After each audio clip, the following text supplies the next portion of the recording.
You gave your life to life and so alive. I can walk again, my mind your big time. No measure could amount to your desire. You're the one who never leaves the one behind. Can you just close your eyes and lift your hands to heaven tonight? God, we're grateful that you don't have favorites. You don't even overlook us. We have the privilege and the honor to come into this house, to give you adoration, to give you worship, to give you thanksgiving, to tell you we're so grateful to be here tonight. So grateful that you didn't pick a certain color or a certain kind of person. You said all can come to you through your Son, Jesus Christ. Thank you for the breath. Thank you for what you're going to do in and through this message tonight. We're so honored, so blessed to be here. You chose us, a worshiper. You chose us to worship you in spirit and in truth. And I pray that you just continue to start this youth revival, start over the summer, let it continue to spread into this new semester. Let us start with worship, let it end with worship. And you deserve all our praise and all our honor. Let us break free from the chains of bondage. Even if a billion years pass by, know that we chose to come here tonight to worship you. It's in Jesus' mighty name I pray. Amen, amen, amen. You sit down, ask your neighbor, how's your worship? How's your worship? All right. We talked about breakthrough worship last week, and I have a privilege and honor to introduce to you the one, the only, one of my firstborn babies. Is married now and kidless still, but we're praying for that. But he's got a word from you. He's a worshiper at heart. Even at 13, 14, when I first met him and he had the hat on always, it was like glued to his hair. And it was there. He was playing and singing, and he at first shook his head. No, he didn't want to pray either. And no, he didn't want to do certain things. But over time, God developed him to write worship, to lead worship, to be part of churches, not only Floodgates, but other churches, and teaching others to worship. So let's give a great DY warm welcome to the one and only Andrew Lage. Thank you, PK. Dude, PK's like the best. Like, I love coming in and just kind of getting to sit in the back and watching you guys do leadership, because one of the things that I've mentioned PK a lot, so I'm going to brag on him a little bit, to other pastors in big churches, small churches, all around the country. And when people ask me, where your influences are, where your influences from? And so many times, a lot of the reason why even you guys are here in church isn't just because there was a church, but there was a relationship that brought you here. So many of us can trace back our beginning of our relationships with Jesus started with the relationship that we had with somebody else first. And that person invested in you. That person might have invited you. That person might be in this room and just dragged you to destiny. You're like, please come. You're finally going to get to see it. And then you came and you experienced God in an incredible way, and it changed your life. And PK is that to me. At 15 years old, I've been in church all my life. And at 15 years old, when I was a punk-nosed little kid and I didn't want to do anything with church anymore, this crazy pastor that met my family, and I met him like at a barbecue. I knew Vivi's brother, and we had played music together.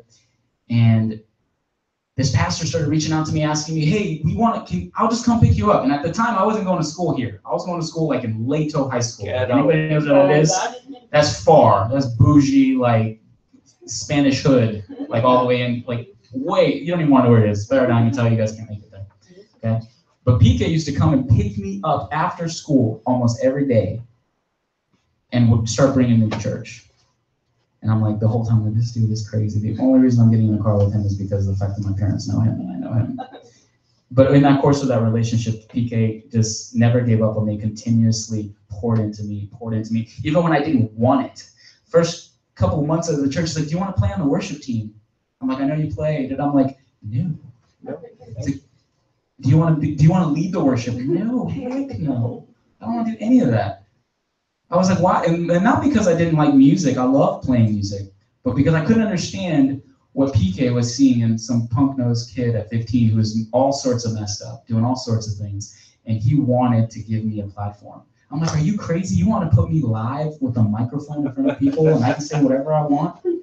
At 15 years old, he trusted me to do that. So every time I come visit you guys and I get to sit in the back and I get to see each and every single one of you guys doing something for the church, that's your platform. And I can tell you from being all around the country, not a lot of pastors are willing to trust a bunch of youth to develop them the way that these two pastors are. And I give them so much credit because when people ask me, oh, like, who is your influences? And I was like, dude, a crazy dude named PK and Vivi, who literally brought me into their house like they've done for so many of you guys, who just trusted me. Even when I didn't deserve to be trusted, who invested in me, who poured into me. And I'm standing here at 26 years old and I get to see all the blessings that God gave me. And yes, I'm extremely thankful to God, but I know that God used these incredible people here to bless me that way. So can we give them an honor? So when you think of Destiny Youth, that's what I meant. When I say, man, I think of developing leaders because these two people here have given their heart and soul to develop people because they genuinely care about you. They genuinely care about the things you're going to do in the future, and they get nothing from it. They give and sacrifice and invest all their time so that you'll go out and you'll make more disciples and you'll go out and have influence and you'll go out and make an impact and you'll go out and be something great. And so often you'll be out doing something great and no one will ever know who PK and Vivi are. So for me, I make sure I let people know. I was like, it's not a big church that created me. It's not some crazy communicator. It's not Stephen Furtick or somebody like that who poured into my life. It was a crazy family in Wesley Chapel who invested everything into me. So I love you guys. Thank you for letting me share with you guys a little bit tonight. So worship. PK called me and he said, could you give a word on worship? And I feel like lately I've been giving a lot of words on worship. As a worship leader, I lead worship at my church and I get called out to lead events around the country with different people, and I love doing that. But I've kind of been in a place where it's challenged my thinking of worship because you would expect a worship leader to know what worship means, right?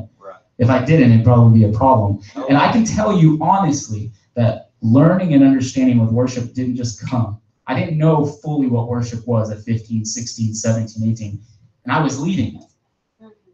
So God honestly has challenged me a lot into really diving into what true worship is. So kind of thinking through that idea. Today we're going to be talking about worship. And at first I was going to talk about spontaneous worship. And spontaneous worship to me, I always think of it as that worship that just kind of comes out of nowhere. And to be completely honest, the more and more I kept diving into what spontaneous worship was, the more I realized that I didn't really believe in spontaneous worship. Because as we're going to kind of dive in here, we know what we're getting into when we go into true worship, right? So when you guys think of worship, and I'm going to let you guys just kind of shout out, what are some things when you think, oh man, I'm going to go worship at church today? What are some things you think of? Just shout them out at me. Singing. Music. Jesus. Friends. Praying. Okay. Anything else? Just throw them at me. Singing. Praise. Communication. Okay, what'd you say? Being hype. I like being hype. Y'all are hype. I like that.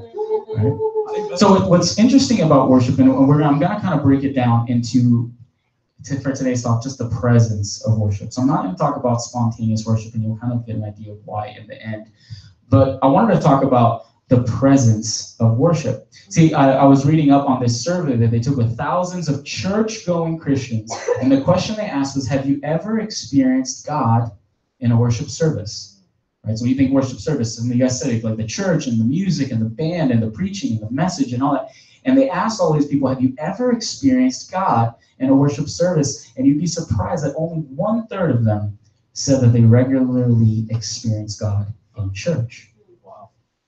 That's kind of an interesting number. If you think, if I were to assume that everybody in here is a believer, and every time you step through these doors, you can't say you regularly experience God, then I feel like there's a gap, there's a problem. That's right.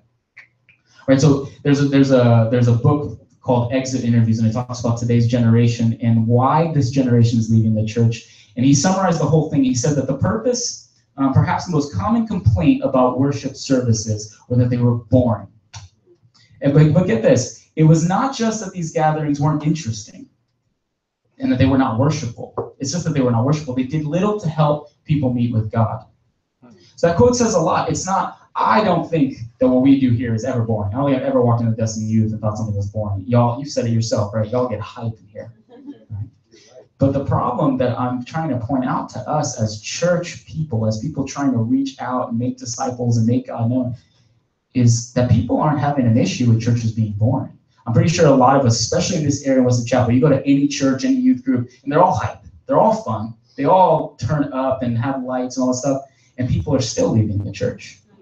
And you can't tell me that was boring, right? So kind of the question I pose to you guys is, when was the last time you experienced the presence of God in a worship service? And I don't mean you enjoyed the song. I don't mean that you simply lifted your hands, but I mean a genuine, life-changing worship experience where you walked out forward. How many of you guys experienced that forward? I personally can tell you that talking to this dude here and Bruna and just listening to how they talked, there was a difference in how they came back. That's the kind of life-changing experience that we need. So one of the greatest needs among the churches is not better pastors, it's not better worship leaders, it's not bigger bands, it's not lights, it's not a bigger show, it's not seminary, it's not a new program, it's not a new study. What we desperately need today in church, in our worship, is a true encounter with God. All right? We desperately need that life-changing glimpse of the greatness, the awesomeness, the wonder, the power, the goodness, and the loving forgiveness of God. Nothing else. Right? So what is worship? We talked a little bit about that. You guys told me it's music, and it's praying and it's praising. But simply stated, worship is declaring the worth of God. Right? I researched here in the piece and said the word worship comes from the old English word that means worth with a TH, ship. So with that definition in mind, we don't worship God for what we get out of it. The entire point of worship, at its essence, is to simply acknowledge and praise God for who he is, period. I talked once about worship and how sometimes it's very easy to worship God when everything's going our way. And it's so dangerous to get into that mentality, because if we only worship God when we feel like he's giving us what we want, then we're worshiping him circumstantially. And we're missing the point of worship. We don't worship God because he blessed us and because he healed our family, because he brought our relationships back, because he restored this or that. Those are all great things that we should be grateful for God, but God does those things anyways because he promised he would. We don't worship him because of what he does for us. We worship him just simply because he is God. When you flip your mentality on that, it changes how you view worship. It removes the limitations that sometimes we have. Because I can tell you, there have been times in my life where it was hard and I did not want to worship. The last thing I wanted to do was lift up my voice, raise my hands, and sing out to a God who I thought was not listening or had abandoned me or had left things behind. And the sad part is, it took me a while to realize that the same God that I felt like wasn't listening was the exact same God that gave me everything I wanted and blessed me. There was no difference. It was the same God.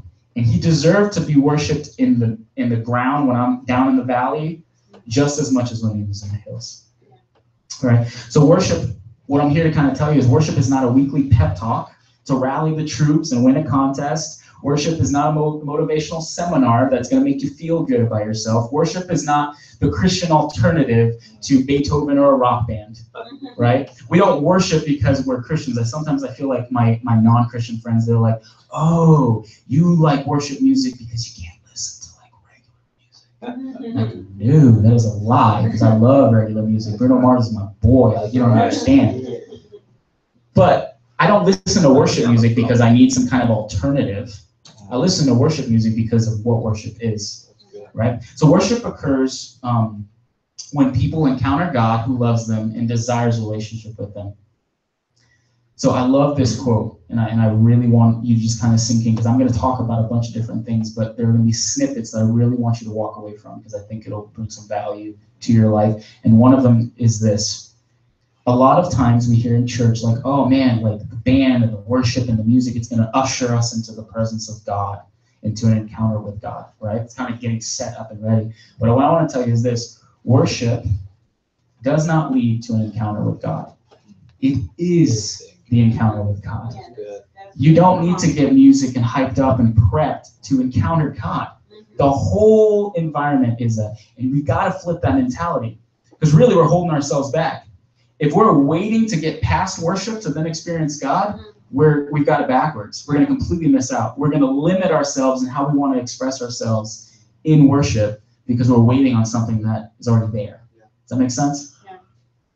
Cool. So when we worship God, whether on our own or in church, we need to come with an agenda, right? This is why I had a hard time. I'm like, how the heck do I talk about spontaneous worship? I just can't figure it out. And for a long time, I just thought it meant, oh, it's when people are just out of nowhere and they just start singing and doing all these things. And when I really thought about it, I was like, that's not really spontaneous worship.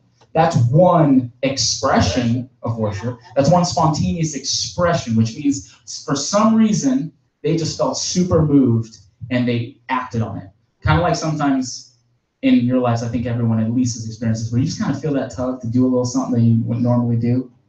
Right? Somebody kind of needs something and you kind of have it, and you walk over to that kid you don't know at school, you never talk to them, you're like, hey man, I kind of noticed that. Those are rare, at least for me. I was not, half the time I was always in my head battling, like, do I go talk to them? I was like, God, I don't want to talk to them. I don't want to do this right now. Those, to me, that's spontaneous worship. That's true expression of spontaneous worship. But the worship that we really want, the one that we need, is one that we need to come up with an agenda for, right? We need to have an agenda to meet with God. And as important as that is, we need to remember that God has an agenda to meet with us. Right? We're not waiting for worship to encounter God. We are entering in God's worship the moment we step into it, the moment we switch our mindsets to it. All right? So if worship is about encountering the presence of God, sometimes the question gets raised, well, isn't God always with us? Right? I think that's where we get confused. Sometimes we're like, well, God's always here, right? God's here all the time. He's omnipresent. Why would we need to make an agenda to meet with him if he's already here, right? So I'm going to talk about two different realities of God's presence, right? The first one is the reality of God being omnipresent. That's the God that most people know, right? God is always watching. God is there. God is here. God is everywhere. And of course, God is with us, right? It says in Psalms 139:8, if I go up to heaven, you are there. If I make my bed in Sheol, you are there, right? It's telling us right away, God is everywhere. So this is the reality of God's omnipresence. God's universal presence is a marvelous fact, right? We can't escape the presence of God. Sometimes we're blind to it, but never for a minute think that God's presence is not with you. God promised Moses, right? My presence will go with you in Exodus. Okay? God promises to manifest his presence in a special way when we worship, right? He says that line that I think a lot of us heard, for where two or more are gathered, there I am. Right? In my name, I am among them. So the funny thing is that seems to kind of contradict with another verse, Matthew 28:20, where it says, and remember, I'm with you always to the end of the age. So I wanted to dive into these two different realities because of this. Why would Jesus promise to be present unconditionally, or present conditionally when two or three or more gathered, but then also say that he's with us always? Just let that one sink in for a second. So this is in the same Bible. I didn't pick it from a different one. The same God said, I'm with you always. And then he said, well, I'm with you guys when at least two of you guys are together, unless that doesn't work. So obviously Jesus is smart, right? I think what he's trying to tell us is that Jesus is talking about his presence in two different ways. There's his omnipresent way, but Jesus is speaking about a different kind of presence in the first passage. That's something more than just God's omnipresence, the fact that God is everywhere, right? The second one is, point I want to talk about is that, the reality of God's revealed presence. So there's a difference between knowing, oh man, God is everywhere. Sometimes to me, I feel like it's a cop-out. Sometimes I feel like, well, God's everywhere anyways. He already knows I messed it up. He knows. It doesn't challenge us to change anything. But exactly. But when God's revealed presence is there, it's totally different. It's the same reason why I would ask you this. So many of you guys loved Forward, and so many of you guys came back changed from it, because I believe you had an encounter with God. So isn't the same God that was at forward here right now? Yes. Yeah. So what changed? Your perspective. Look at that. From a child. From the lips of babes. Exactly. Thank you, Junior. But it is. Our perspective has changed because why do we have to go to forward to experience something like that when we can experience Him all the time? We don't even need to come here on a Wednesday night and wait for us to sing and play to experience God in that incredible way of worship. So what I want to challenge is, if you could ask God for anything, what would it be? World peace. Yep. Honestly, world peace. Real talk, we need it. Yeah, we need it. Anybody else? Anything. If you could ask God for anything, what would it be? Patience. Like one thing? Top, like 2 answers. Top 1 answer if possible. One thing. Broad question. Patience. Patience. I like it. Wisdom. Okay. I'm giving you guys too much time because I'm expecting y'all to be like, I want just decent grades this year. True happiness, right? So the reason why I ask that is to get you thinking a little bit, because what we ask for from God says a lot about ourselves. And I heard some good answers here, but if I could be honest, if I was just like on the fly, I don't always respond with wisdom, peace, and all this great stuff you guys gave. I'd be like, dude, just let me get through this day without punching somebody in the throat. Yeah. And that says a lot about me, right? Obviously, y'all can pray for some patience for my life, right? So some people in the Bible had that opportunity. So we talked about Moses. Moses is one of those people. When Moses met with God and had the opportunity to ask him for anything in the universe, Moses didn't ask him for food or drink or a party or gold or prestige or royalty. He didn't ask him for any of those things. Moses asked and had a desire for something a lot deeper, a lot higher, and something that was beyond himself, something that was internal, and something that was spiritual. So I'm going to talk about what Moses, his 2 requests were from God when he encountered him. He could have asked for anything.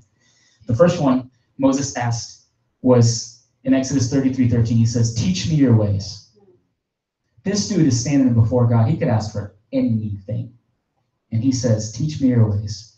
The Amplified Bible translates it this way: "Now therefore I pray you, if I have found favor in your sight, show me your way, that I may know you." Right? Progressively becoming more and more deeply, intimately acquainted with God, and that I may find favor in your sight. That was his first request. See, Moses wasn't interested in God's ways just because he wanted info. He didn't want a bunch of facts. He truly had a desire and a heart for worship that was saying, dude, I want to sign up with you for life. I want everything that you are for me. Not just a chapter, but I want to walk with you in eternity. It was his way of saying, I want to become more intimately acquainted with the living God. And he wanted to experience God every single day of his life. He didn't just want facts, right? He wanted God. He wanted a relationship, and that's very different, right? Moses hungered for God. So the very first thing we've got to have true worship is a hunger for God. There's an expectation. You can't spontaneously be hungry. I can't tell myself, I want to be hungry now. I feel like I should be hungry. No. You truly have a hunger and you walk after it, right? Yeah. So let me stop for a moment, because what I want you guys to realize is that you know that you could experience God's grace without experiencing his presence. Right? You can have an understanding that Jesus died for you on the cross and died for your sins, but you can understand all of that and never ever have an intimate moment with God. And never have an intimate relationship with him. You know the facts and the figures and the dates and the times, and you still don't really know who he is, the one who loved you.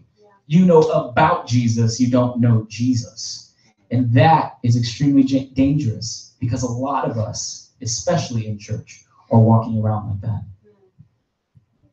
What a shame it is to be saved and not really enter into the joy of knowing Christ. You could be saved because you believe that Jesus was who he said he was. Whether you heard that from the Bible or whether you heard it preached from the stage, you know of him. But how sad it is that you could be saved and walk your entire life and never truly grasp the relationship that Jesus and God really, really wants with you. You know, our church is full of people who know who God is, but don't really know him and never truly experienced his presence. All right?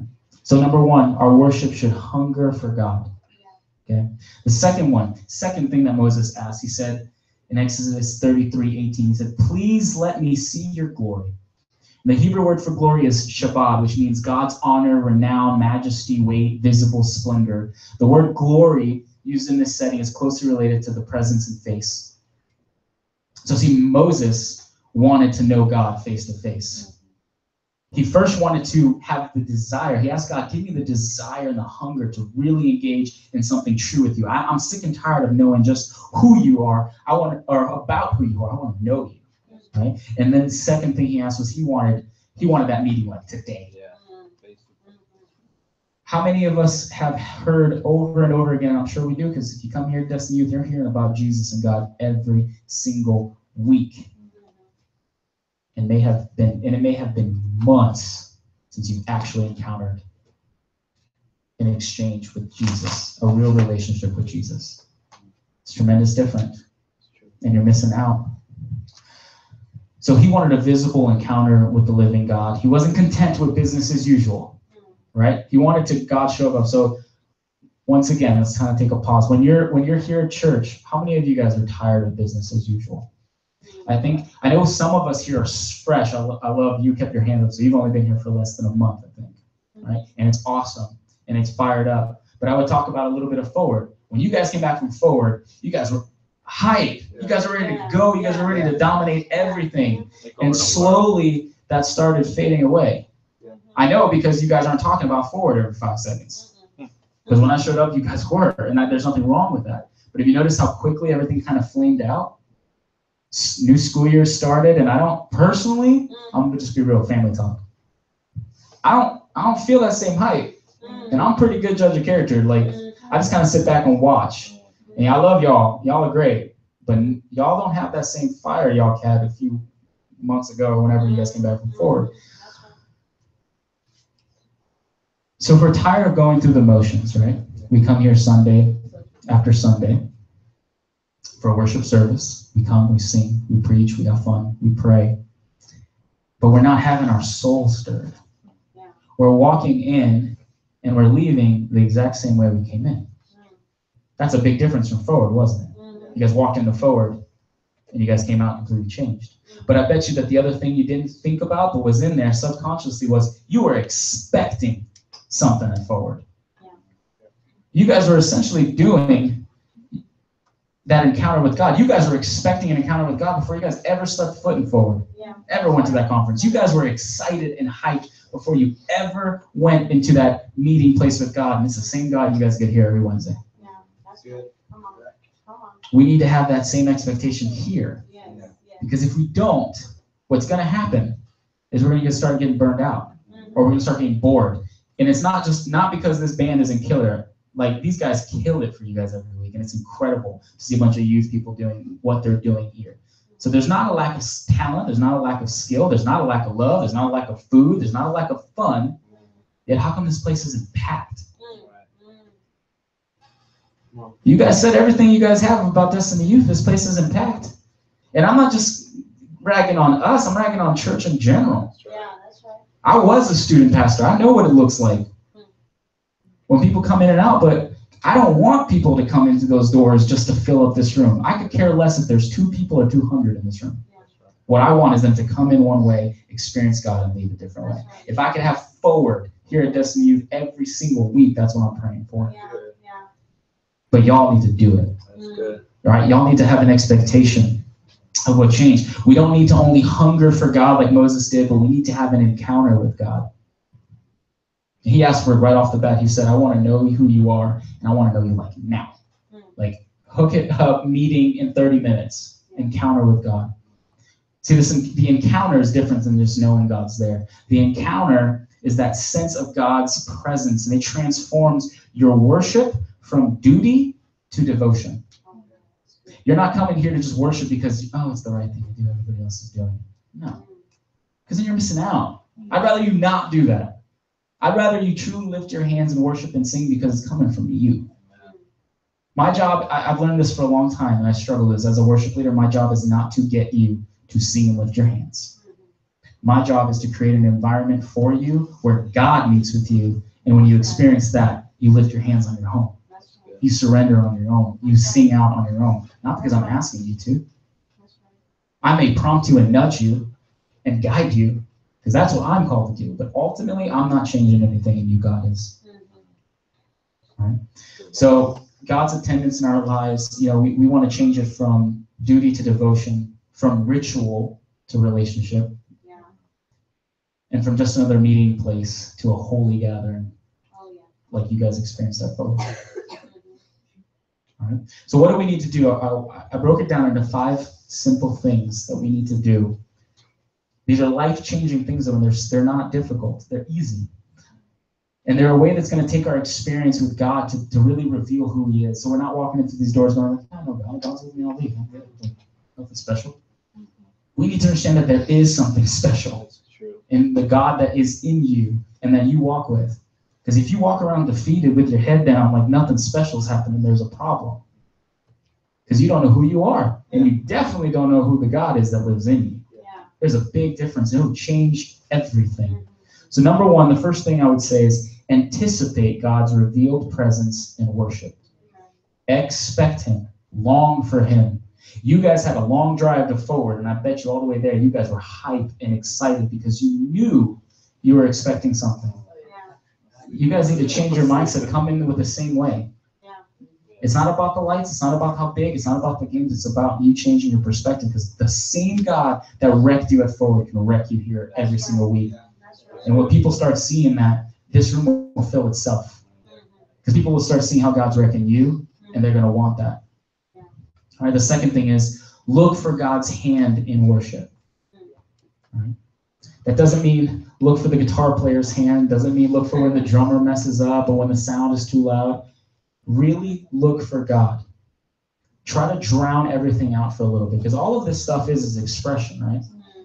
And there's so many talents. Junior mentioned, well, we don't have to play music to worship. We can pray and worship. We could surrender and worship. We could sit in this place in complete silence and worship, as long as the focus of what we're doing is centered around Jesus. So when we come, let's look for God's hand in his work. And why that's individualized is because that could be something different for every single one of you guys. You guys walk in with different circumstances every week. You guys have different needs every week. Look for what God's trying to do in those moments of worship, not because the music is great, but because it's giving you an opportunity where you can take a breather from this crazy world, where you can put your phones down for 10 seconds and then try to expectantly encounter God. The third thing is listen for God's voice. A lot of my friends, a lot of times for me, it was not the message that moves me, even if the message from the preacher was incredible. It was a simple little tiny moment in a song, not because of the song, but because, think about it, in that moment, I finally turned everything out. And that soft, pretty part of the music where everyone's quiet and everyone's just in their worshiping moment, you're paying attention. Sometimes God just wants a little second of you being quiet enough to hear his voice, because he whispers. He's never going to be yelling at you, because he wants you to come to him, right? He's pursuing us the same way we're trying to pursue him. The difference is we fail at it and he does not. Yeah, it's true. God's always running at 100 miles an hour, chasing after us. We're the ones who kind of slow down. We're the ones who kind of fall and stumble.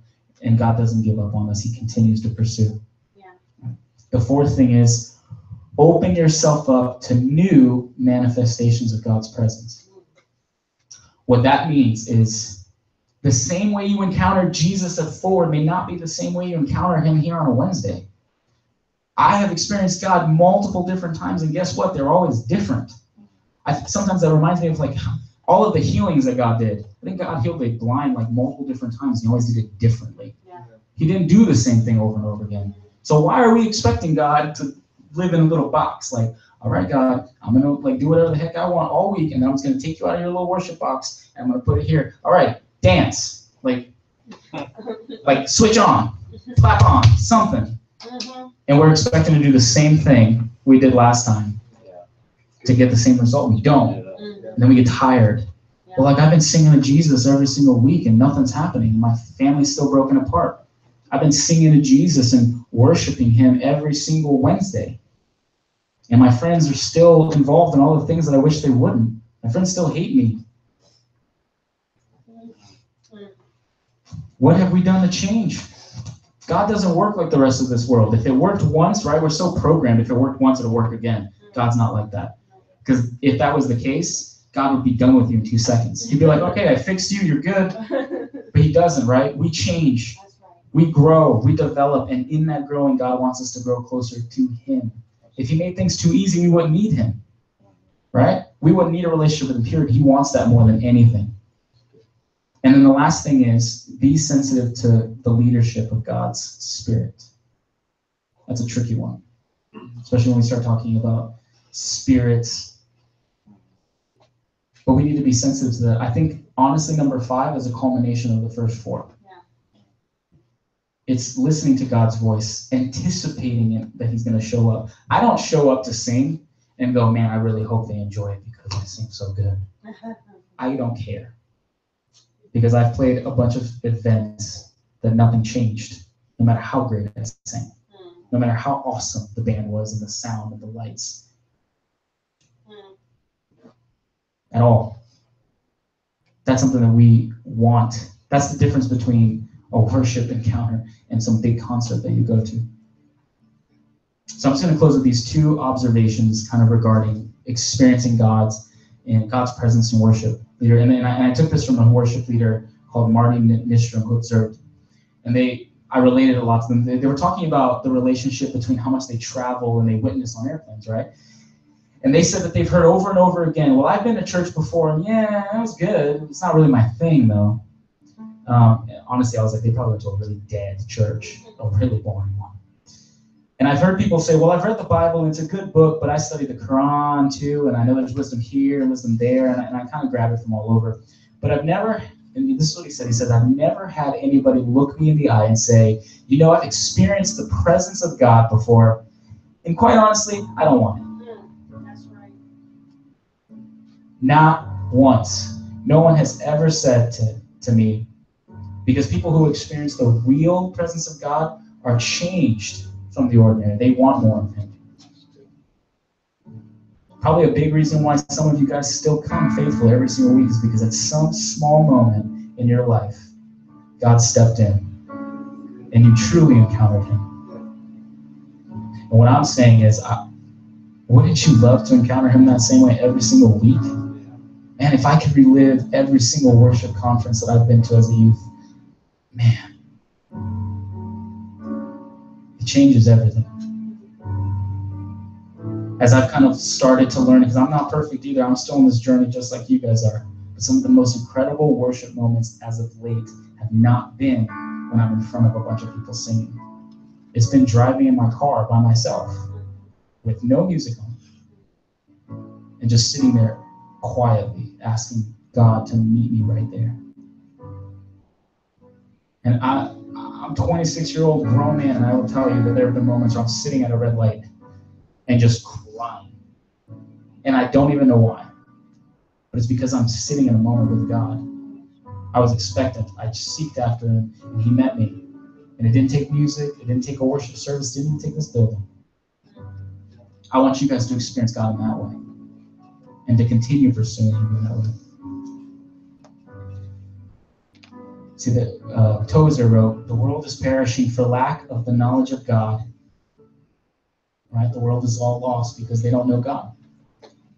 But the church is famishing for wanting of his presence.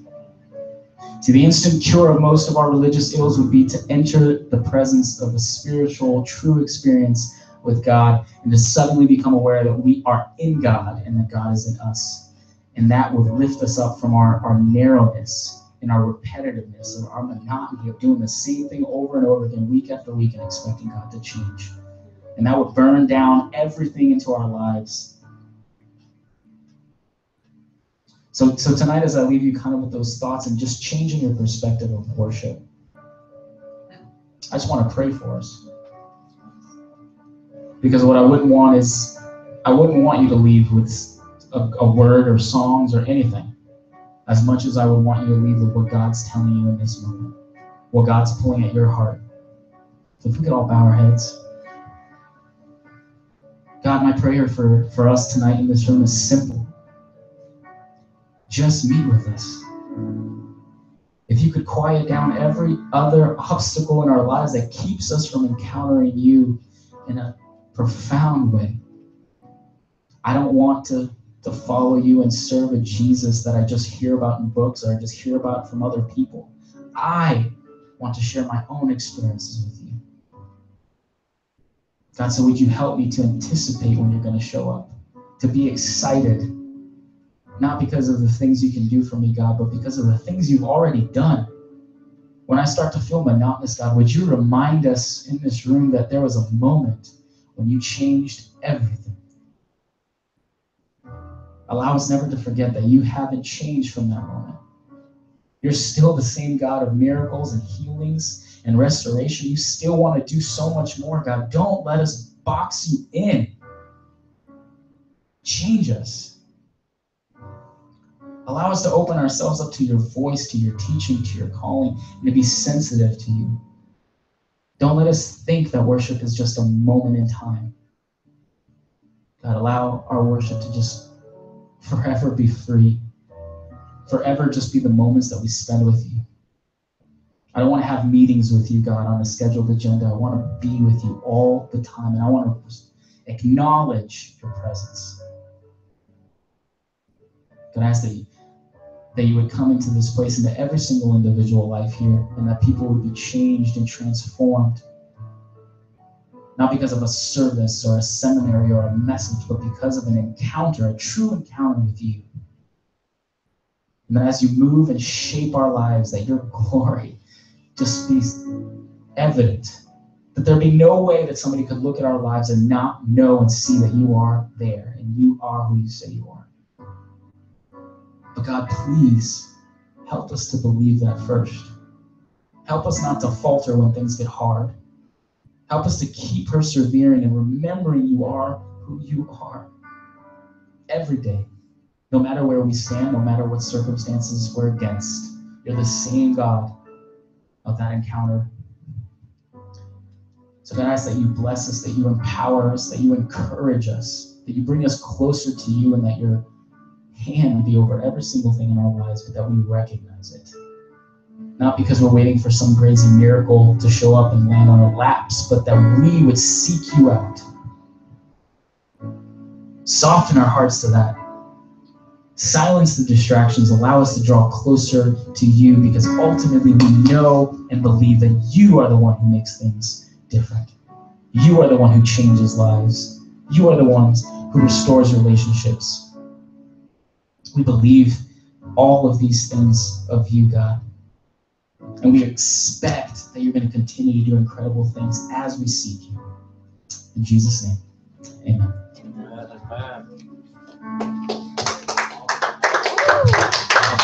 Thank you for that word. Let's just a quick announcement.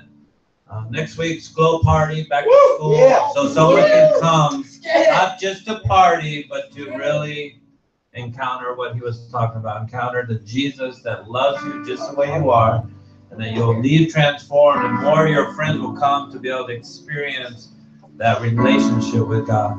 So I have flyers, take them, pass them out, get hyped about it. And let's just go to our small groups. Our guys will be back there, girls will be in here, and we'll go over our prayer requests and prayer time. And thank you for coming. Thank you, Andrews. Give Andrews another round of applause.